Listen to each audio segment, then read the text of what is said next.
मलका Elizabeth Alexander Mary 21 अप्रैल 1926 को London में पैदा हुई। 1936 में जब शहजादा एल्बर्ट बादशाह बने तो एलिजाबेथ को वली अहद बनाया गया।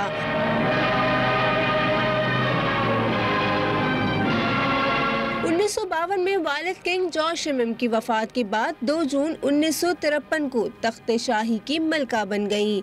तख्त नशीनी की तकरीब वेस्टमिनिस्टर एबे लंदन में मुनक़िद हुई, जिसमें मलका एलिजाबेथ बाकायदा तौर पर बरतानिया और दौलत मुश्तरका की हुक्मरां बनी। 92 साल मलका एलिजाबेथ इस तारीखी दिन पर समाजी और सियासी शख्सियात समेत अपने चाहने वालों से विंडरसन महल में मुलाकातें कर रही हैं। इस मौके पर तकरीब का भी इनेकाद किया जा रहा है। इससे कबल मलका विक्टोरिया 64 बरस तक बरतानवी शाही ताज की हामिल शख्सियत रह चुकी हैं।